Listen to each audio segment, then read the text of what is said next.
Fala pessoal, professor Edgar aqui e nesta aula falaremos sobre introdução ao planejamento e gerenciamento de projetos. A nossa agenda é a seguinte: definições, importância da gestão de projetos, tipos de projetos, aplicações de gerenciamento de projetos, metodologias clássicas e ágeis, comparação das metodologias, considerações finais e as nossas referências. Vamos aos conceitos. O que é um projeto? O que é gestão de projeto? O que é um projeto? Segundo o PMBOK, que é o Project Management Body of Knowledge, um projeto é um esforço temporário empreendido para criar um produto, serviço ou resultado exclusivo. Então isso é muito importante que nós entendamos.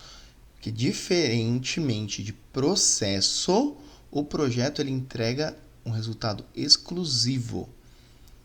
Além disso, o projeto ele tem um tempo, ele é determinado no tempo, ou seja, é um esforço temporário, enquanto o processo ele é indeterminado. Então a gente tem um processo, por exemplo, um processo de ensino e aprendizagem. Quando é que vai terminar isso? Não sei, pode ser que dure 1 ano, 6 meses, 10 anos. Isso é um processo. Enquanto o projeto ele é delimitado no tempo.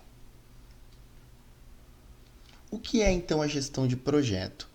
É o conjunto de metodologias, ferramentas e conhecimentos empreendidos para garantir o sucesso dos projetos, estabelecendo estratégias e monitorando as atividades da organização para garantir que os resultados esperados sejam alcançados.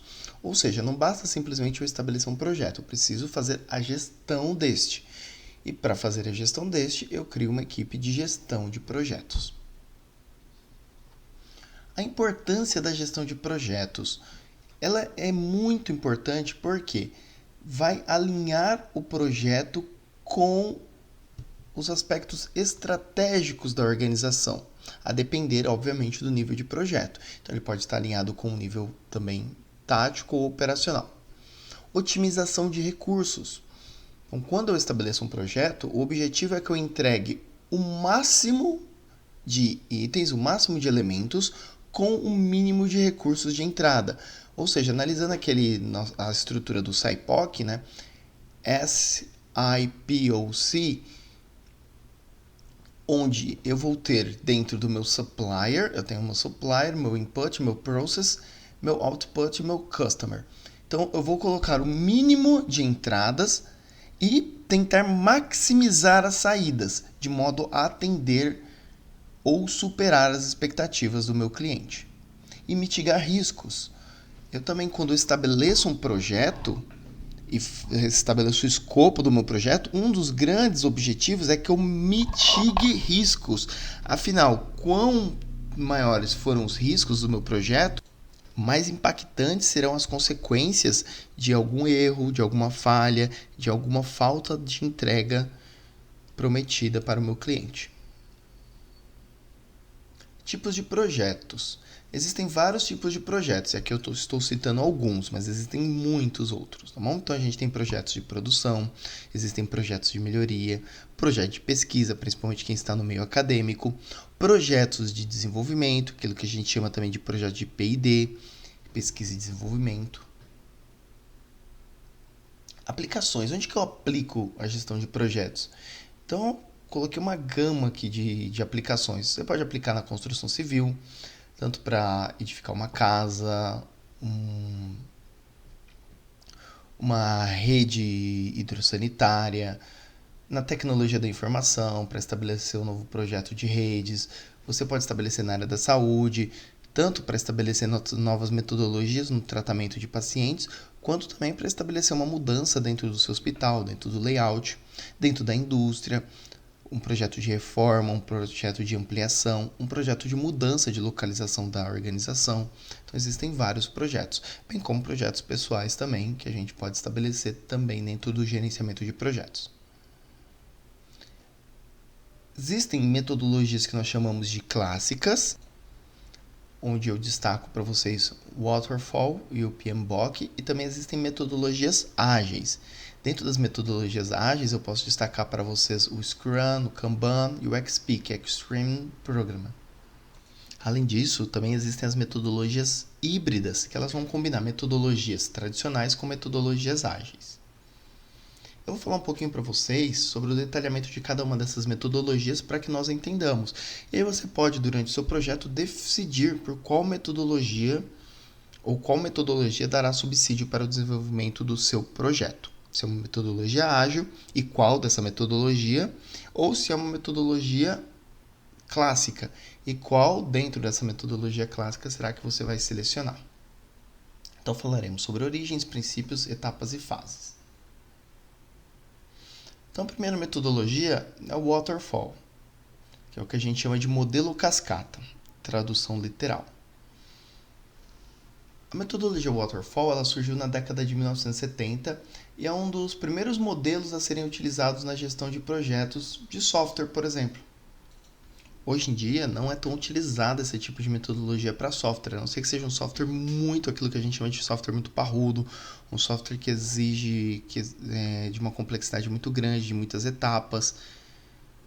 Exceto isso, comumente as pessoas preferem, os programadores preferem trabalhar com metodologias ágeis. Quais são os princípios? Sequencialidade e rigidez. Uma fase ela precisa ser completada antes de passar para a próxima fase. As etapas elas estão estabelecidas conforme mostro para vocês aqui em requisitos, design, implementação, verificação e manutenção, onde os requisitos eu vou fazer a coleta e definição dos requisitos, quais são as minhas necessidades de projeto, vou fazer o desenho da estrutura dele, então como é que vai se dar esse projeto, codificação, teste e suporte e atualização após a entrega. Aqui dentro de verificação, dentro de implementação, a gente também pode fazer as primeiras entregas, né? Codificação quando a gente está programando, e as primeiras entregas a gente também pode fazer quando está realizando uma construção. Então a gente leva o cliente para conhecer a estrutura, o cliente vai, analisa, verifica como que está, vai dando os feedbacks e vai analisando se aquilo está de acordo com o escopo. Bem, como é um projeto cascata, apesar de você estar coletando o feedback do cliente, nem sempre a intervenção do cliente ela causa mudanças significativas no projeto. Aí a gente verifica, no caso de um software, a gente testa esse software, testa esse código.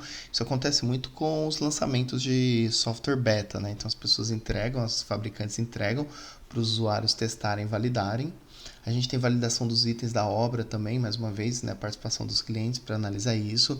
Se você tem uma equipe, se o seu projeto, por exemplo, é um projeto de uma equipe de futebol, melhorar uma equipe de futebol, melhorar o desempenho, então você analisa esse desempenho, se essa equipe está desempenhando bem no campeonato, que é onde você vai coletar esses dados para verificar se a implementação do seu projeto ela está apresentando resultados conformes.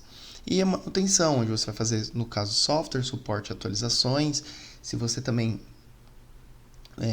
tem uma entrega de uma construção civil, então você tem lá a primeira entrega, o cliente vai, analisa, verifica, faz as sugestões de melhoria, verifica o que não foi entregue e você vai melhorando aquela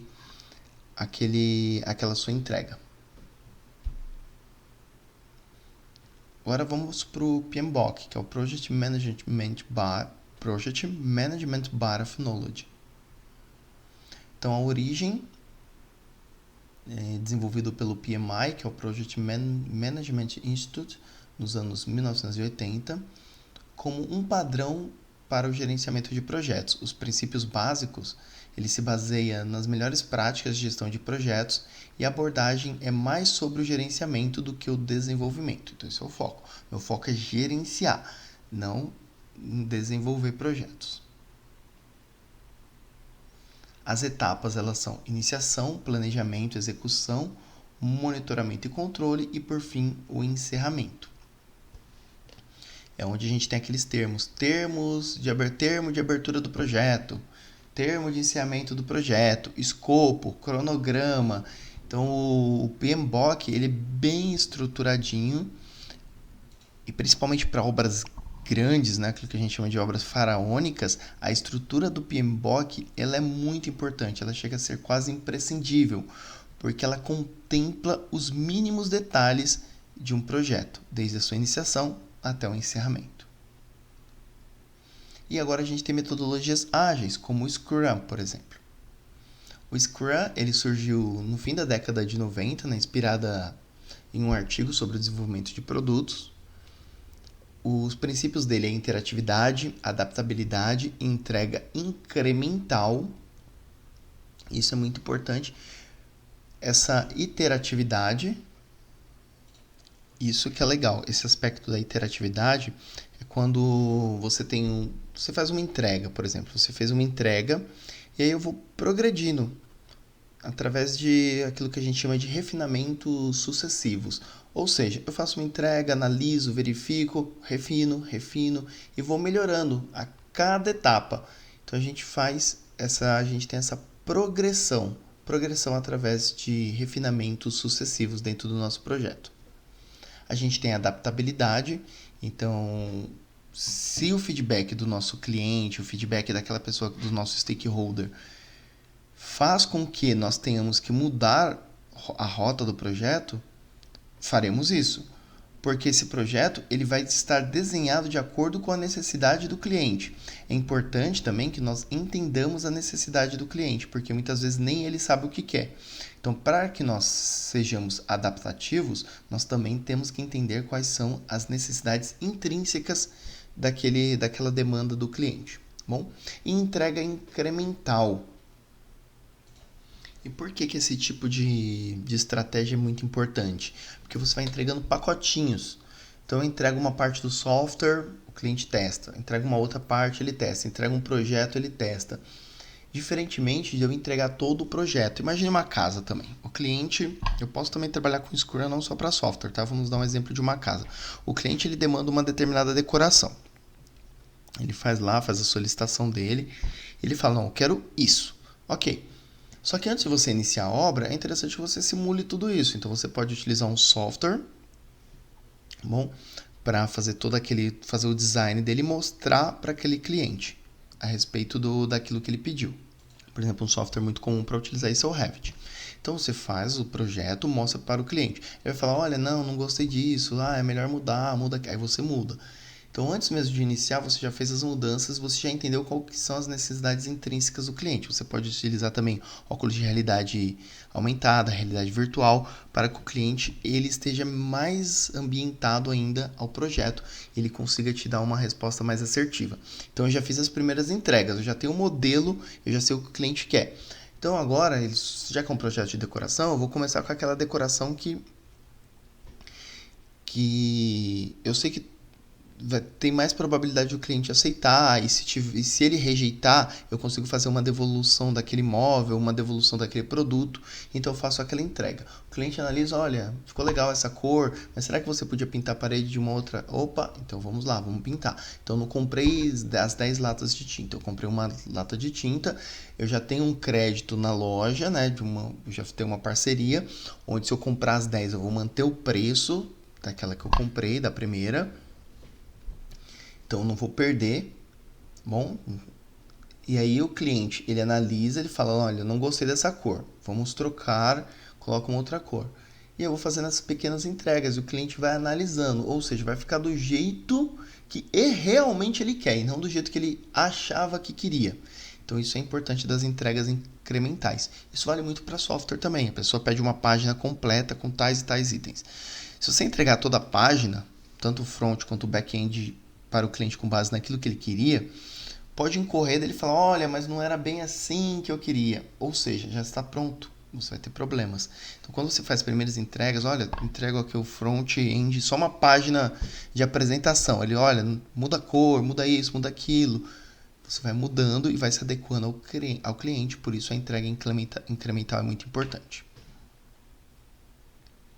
Quais são as etapas? Então, a gente tem um planejamento do sprint, onde eu vou definir, né, o meu trabalho, o trabalho que vai ser realizado. Então, são nas sprints que a gente define isso, né? No planejamento da sprint, a gente define quais são os trabalhos. E aí, a gente vem para a sprint. O que é o sprint? É o período de trabalho. Geralmente, 2 a 4 semanas. Então, olha, na primeira sprint, nós vamos fazer isso, na segunda sprint, isso. Então, cada sprint é onde eu vou desenvolver as minhas entregas. Aí eu tenho as minhas reuniões diárias, que são check-ins muito rápidos, só para entender. E a equipe, tá tudo bem? Tá tudo tranquilo? Como é que está acontecendo? Precisa de alguma ajuda? E a equipe vai dizer, não, olha, tá tranquilo, até aqui tudo bem, olha, tem uma dúvida. A equipe levanta, mostra, apresenta a dúvida e a gente vai discutindo. Eu vou analisando os itens conforme a equipe for me demandando. Tudo bem? Então é importante que a equipe sempre demande também demande suporte para que as entregas elas sejam as mais adequadas possíveis. E a gente faz as revisões das sprints. Então, a apresentação do trabalho realizado. Então, a pessoa apresenta, eu analiso, verifico se aquilo está de acordo com o que foi demandado a ela. E a gente faz as retrospectivas, discussão sobre o que funcionou e o que pode melhorar. Então, essas são as etapas dentro de um projeto Scrum. Aí o Kanban. Kanban é uma metodologia bastante interessante, porque apesar de ela estar sendo utilizada muito atualmente, ela não é uma metodologia tão novinha assim. Então ela originou-se no sistema Toyota de produção nos anos 50 e ela foi adaptada para o desenvolvimento do software. Dentro do sistema Toyota de produção existe um conceito chamado da gestão visual, ou gestão à vista, onde você consegue, através de quadros coloridos, gráficos, figuras, você consegue ter uma noção de como está o processo, de como ele está desenvolvendo, quem está fazendo o quê, um controle muito interessante e visual. Quais são os princípios? Fluxo contínuo e melhoria contínua. Bom, limitação do trabalho em progresso. Quais são as etapas? Ela não tem fases fixas, mas ela utiliza um quadro dividido geralmente em a fazer, em progresso e concluído para gerenciar tarefas. Então aqui tem um exemplo para vocês de um Kanban board, onde eu tenho aqui o meu backlog, que são as listas do que eu tenho que fazer, o work in process, tá? Que é o que a gente chama de WIP, ou WIP, o que está validado e o que está completo. Então, basicamente é o do, doing, done. Tá bom? E aí a gente tem o delivery, tá bom? Aquilo que eu já entreguei também. XP, que é Extreme Programming. A origem ela surgiu no final dos anos 90 como uma resposta à necessidade de desenvolver software de alta qualidade rapidamente. Então a gente sabe que nos anos 90 a gente teve, no final dos anos 90, início dos anos 2000, a gente teve o boom da internet. Então a internet ela foi muito mais difundida e aí essa necessidade de você desenvolver ainda mais softwares para atender a demanda contínua por soluções, demanda constante por soluções inovadoras, para os problemas cotidianos. Princípios: feedback contínuo, comunicação, simplicidade e a questão que a gente chama aí de coragem. Bom, então, porque são muitos desafios o tempo inteiro. Quais são as etapas? A gente tem planejamento, design, codificação, testes e feedback, onde nós temos, dentro de planejamento, a definição do funcionamento e prioridades.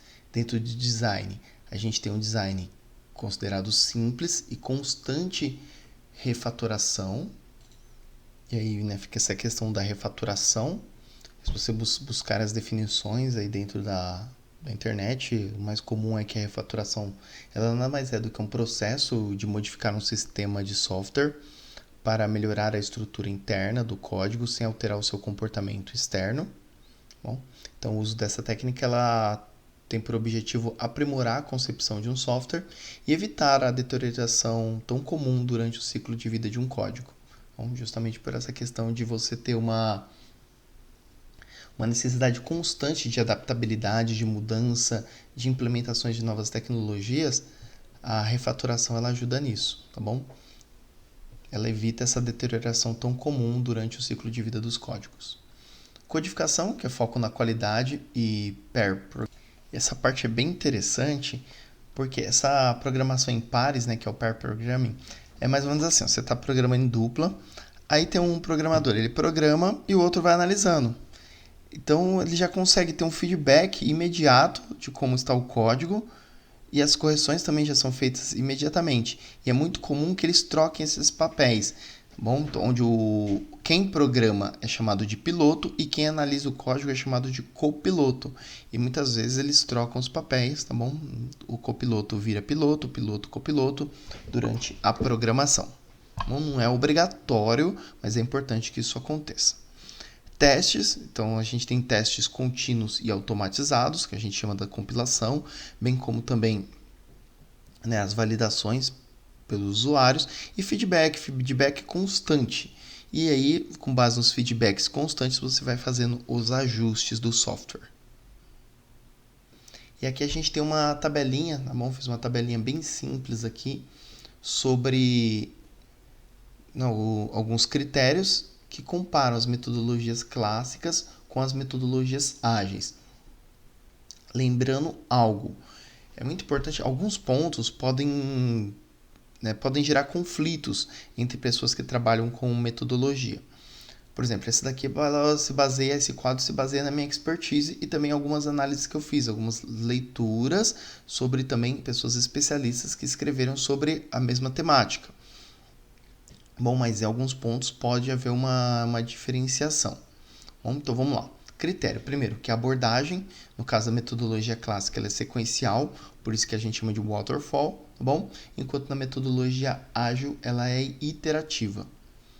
A flexibilidade na metodologia clássica ela é baixa e na metodologia ágil ela é alta.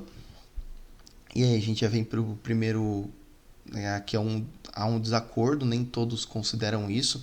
Dependendo do tipo, dependendo da aplicação, é muito comum você ver que você encontrar autores que dizem que a flexibilidade, a depender do tipo de aplicação, elas se equivalem.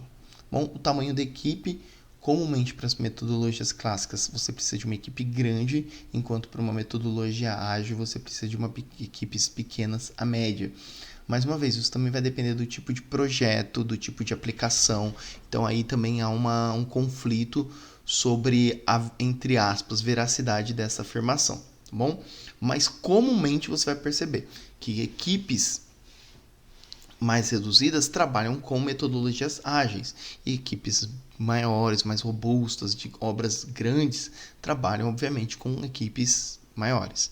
Envolvimento do cliente, então na metodologia clássica, o meu cliente é envolvido só no início e no fim, enquanto na metodologia ágil ela tem um envolvimento contínuo. Bom, aí também há um certo conflito, porque existem pessoas que trabalham com metodologias clássicas, empresas, que ela envolve continuamente o cliente. Bom, mas tradicionalmente não há esse envolvimento. O envolvimento é só no início e no fim. Então, o controle na metodologia clássica ele é extremamente rigoroso, até por ser muito robusto, enquanto na metodologia ágil ele é um pouco adaptativo. Então, ora você controla mais, ora você controla menos. E isso é interessante em alguns aspectos, porque você vai dosar os esforços, entretanto, você tem um risco de perder o controle em alguns momentos, justamente por essa questão adaptativa. Vantagens das metodologias clássicas. Então, a metodologia clássica ela tem clareza de etapas, cada fase é bem definida e segue uma sequência lógica. Basicamente, quando você olha para uma metodologia clássica, é como se você estivesse olhando para um TCC. Então você olha o TCC, você entende toda a estrutura, você sabe onde vai começar, onde vai terminar, você sabe a metodologia.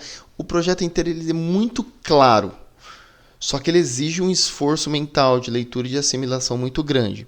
A documentação ela é rigorosa, ela gera uma documentação extensa, favorecendo a rastreabilidade.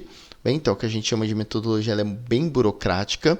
Existe previsibilidade. Ela é ideal para projetos com requisitos bem definidos desde o início. Quando você define exatamente o que você quer, você tem muita certeza daquilo, a metodologia ágil ela te dá uma noção de previsibilidade gigantesca. E o controle, a supervisão contínua e revisões em cada etapa. Desvantagens das metodologias clássicas. Rigidez. Mudanças no meio do processo podem ser caras e demoradas e muitas vezes inviáveis. Muitas vezes você já percebe que o projeto tem uma deficiência, mas por ter investido tantos recursos, sejam eles materiais, financeiros ou pessoais, continua-se o projeto, apesar de verificar que ele vai apresentar problemas, tá bom? Então, uma vez já feito, você acaba não fazendo essas intervenções. Tempo. A entrega completa do projeto pode demorar, pois segue uma sequência linear. O feedback é tardio, então quando o cliente vê o produto final, somente no fim do ciclo. Então o cliente ele não consegue ter uma visão contínua, uma visão de desenvolvimento. Ele compra o apartamento, ele compra na planta, ele olha o terreno, ok, depois ele só vai ver o apartamento lá erguido. Ele não consegue analisar todo o desenvolvimento, não consegue estar próximo, ele não consegue testar, validar, entrar no apartamento dele durante a obra para experimentar aquilo. Muito diferente de um software, onde utilizado de uma metodologia ágil, a pessoa está testando o tempo inteiro. Bom, por isso que existem os softwares beta. Risco de desalinhamento. Se os requisitos mudam, o projeto pode ficar totalmente desatualizado.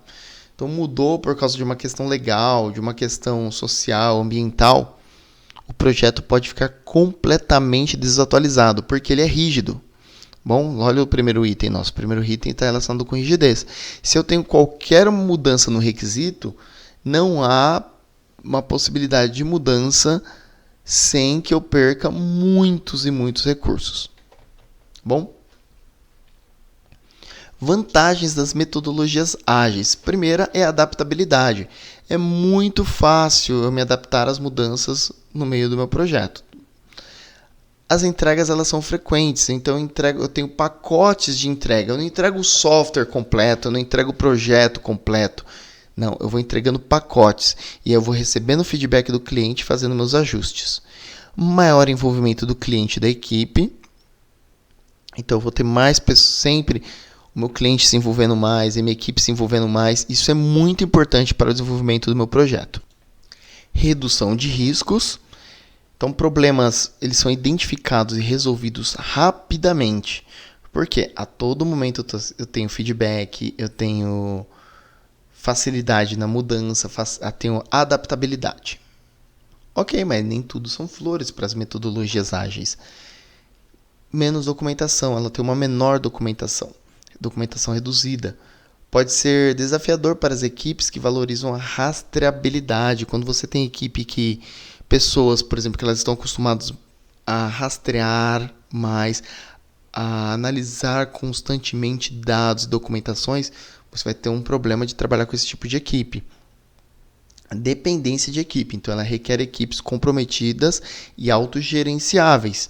O gestor não fica todo o tempo cobrando. As pessoas elas têm que ser capazes de fazer o autogerenciamento da equipe e das entregas. Então você tem um alto grau de autonomia. Entretanto, como é dito, com grandes poderes vem grandes responsabilidades.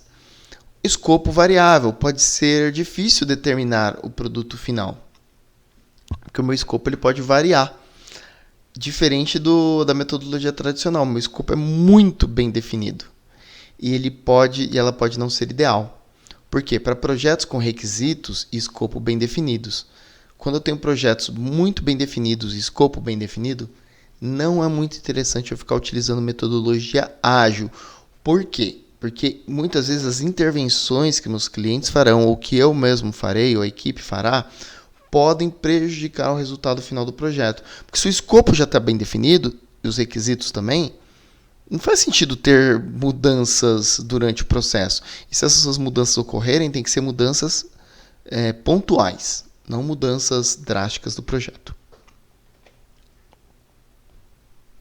E aqui eu vou mostrar para vocês uma tabela de comparação detalhada dos projetos, tudo bem? De cada uma das metodologias, onde eu vou mostrar a aplicabilidade, o tempo de implementação, a flexibilidade, equipes recomendadas e stakeholders envolvidos. Então a gente tem aqui os critérios. Então os critérios é abordagem, flexibilidade, tamanho de equipe, envolvimento de cliente, frequência de entrega, gerenciamento de mudanças, ferramentas e ideal para. como eu vou selecionar a melhor metodologia para o meu projeto. Uma das estratégias que a gente pode utilizar para a melhor metodologia, ou você justamente fazer um quadro comparativo semelhante a este. Bom, é importante que você conheça as metodologias, não precisa ser especialista, né, em todas as metodologias, até porque será muito difícil, mas que você tenha uma noção muito boa de todas as metodologias, para que você faça esse comparativo. Por exemplo, se você precisa de uma metodologia que tenha uma flexibilidade alta, então vou ter que optar entre Scrum, Kanban e a XP.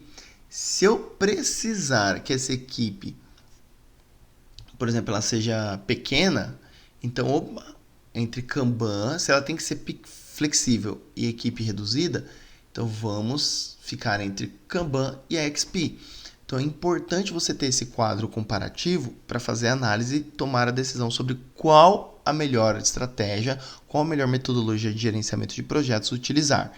Além disso, também existe um software chamado Super Decisions, onde você consegue, através de inputs, você vai alimentá-lo com esses critérios e atribuir pontuação para esses critérios. E através disso, você pode pedir que o software ele tome a decisão sobre qual a melhor metodologia com base na sua necessidade. E não só o Super Decision, existem vários outros tipos de software, tá? AHP, né? Ou de multicritérios para você utilizar. E aqui eu vou mostrar alguns softwares e plataformas populares no mercado relacionadas às ferramentas de gerenciamento. Então a gente tem aqui o software, a gente tem o Microsoft Project, nós temos o Jira, o Trello, Asana, Monday.com, Basecamp, Rike, ClickUp, GitLab, Zoho Projects. Bom, quais são as metodologias suportadas por eles? A aplicação principal, facilidade de uso e a complexidade. Bom, existe um outro software também que eu utilizo muito na área de manutenção, que é a área que eu atuo bastante, que é o software Primavera. Bem, então, dentro da área de manutenção, vou depois até atualizar esse meu quadro aqui, ele é utilizado muito para a questão de planejamento, tá bom? Então, aqui está atualizado. Então, o Primavera ele se assemelha muito ao Project. E aqui tem vários outros softwares que vocês podem verificar para utilização, como eu citei para vocês, né? O Project, Primavera, Jira, Trello, Asana, Monday.com, Basecamp, Rike, ClickUp, GitLab, Zoho Projects, e eles vão mostrar aqui os vários tipos de estrutura de projetos que a gente pode utilizar. Kanban, Waterfall, PMBOK, XP. Bem, e as facilidades de uso. Os que, na minha vivência, são mais comuns de utilização, Microsoft Project, esse é o clássico software de gerenciamento de projetos. Bom, e hoje em dia a gente tem uma utilização muito grande do Jira, do Trello. O Jira e o Trello, eles são muito parecidos, só que o Jira é mais completo, tudo bem? Ele apresenta muitas outras finalidades que ultrapassam esse aspecto do Trello. Bom, apesar das pessoas acharem que é a mesma coisa, não é, tá bom? Tanto que até a complexidade ela muda. Esse quadro aqui ele é bastante interessante, eu não vou ler todo ele para vocês, tá bom? Vocês podem printar e aí fazer esse comparativo e até verificar se realmente isso atende, se não, ou se vocês têm alguma discordância em relação a isso, e comentar, escrever para que a gente melhore, adeque e verifique se realmente, será que o Project, em comparação com o Trello, ele realmente é de uma média complexidade, de uma facilidade de uso média? Será que ele é tão complexo assim?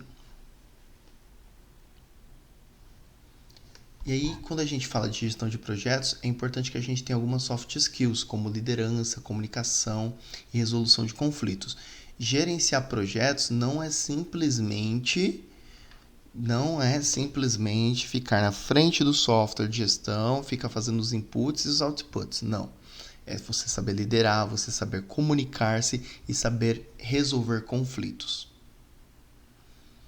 E quando a gente fala de projetos, a gente tem hoje o que a gente fala do mundo VUCA, composto de volatilidade, incerteza, complexidade e ambiguidade.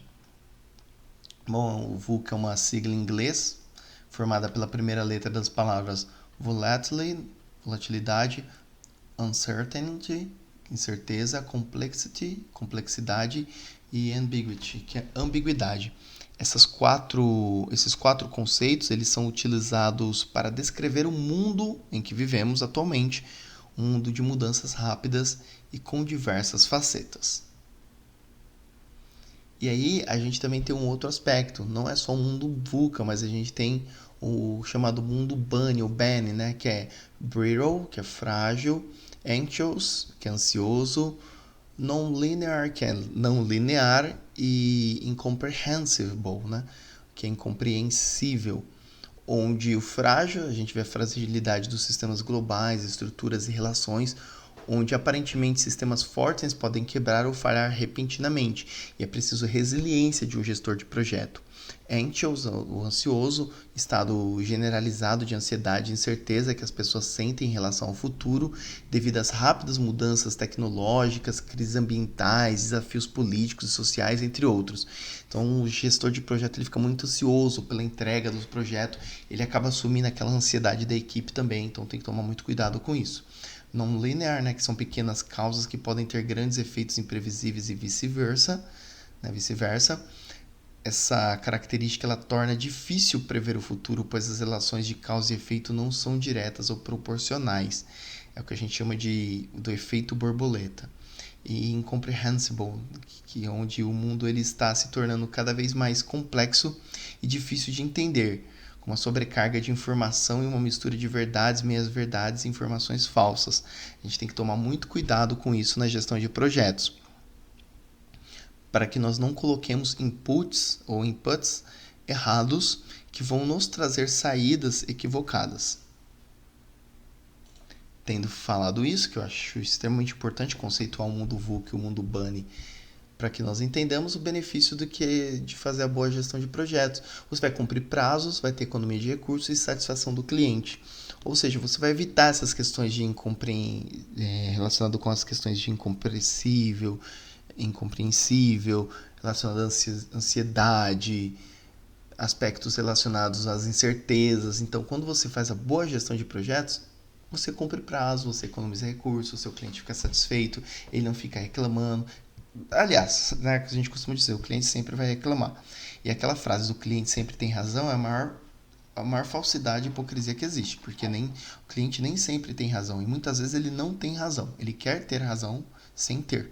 Então tem que tomar cuidado com essa frase também, o cliente sempre tem razão. Não, tem razão quem está certo, não o cliente, tá bom? E não o gestor do projeto também. Tem razão quem está certo e quem apresenta seus argumentos de modo contundente, de modo equilibrado, porque apesar de você partir de um embasamento certo, você pode se perder numa defesa de um argumento. Aqui sobre os casos de sucesso, esses casos de sucesso eu falo na aula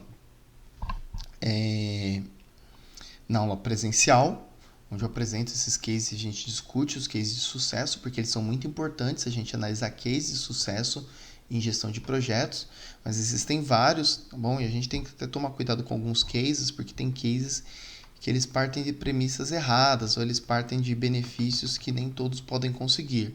Muito, uma empresa ela é bem sucedida, determinada empresa, ela conseguiu uma gestão excepcional com base nisso. Ok, mas ela estava num determinado momento onde um governo era favorável àquela determinada empresa. Ela tinha uma inclinação pelos projetos daquela empresa. Então, ela surfou a onda. Ok, que isso também faz parte do sucesso da empresa, do case de sucesso. Mas isso não necessariamente pode se repetir. Então, às vezes, você estudar cases que não são compatíveis com a sua realidade pode fazer com que você incorra em erros, tá bom? E a complexidade, as considerações, né, sobre facilidade no uso e complexidade. Isso em relação à questão dos gerenciamentos dos projetos. Quando eu apresentei todas aquelas tecnologias, eu vou reapresentá-las para vocês aqui. A gente precisa saber, né, quando eu digo facilidade de uso, se ela é alta, então ela tem que ser intuitiva, fácil de aprender e de começar. Se ela é média, ela tem que ter alguma curva de aprendizado mais gerenciável, e se ela é baixa, ela requer treinamento e adaptação. Bom, complexidade alta, muitos recursos, adequado para grandes projetos ou empresas. Média, então ela precisa balancear a facilidade de uso e funcionalidade. E baixa, ela é simples e direto ao ponto, tá bom? E isso está justamente relacionado com essas tecnologias, com esses tipos de softwares, onde é que eu coloquei a facilidade de uso e a complexidade, e é por isso que agora eu apresento esses pontos. Então eu concluo aqui dizendo que a importância do estudo e do aprendizado constante, eu acho que é aquela velha frase, né? Chover no molhado. Não é possível que você faça gestão de projetos, e principalmente atualmente, onde você tem tantas tecnologias, tantas metodologias, tantas ferramentas e uma mudança constante na sociedade, no mundo como um todo, sem que você estude e se atualize constantemente. Eu espero que essa aula ela tenha contribuído para que vocês entendam um pouquinho mais sobre a gestão de projetos, as ferramentas, as metodologias, qual metodologia aplicar para cada tipo de situação, e que essa aula possa ter despertado em ti curiosidade por pesquisar e aprender cada vez mais.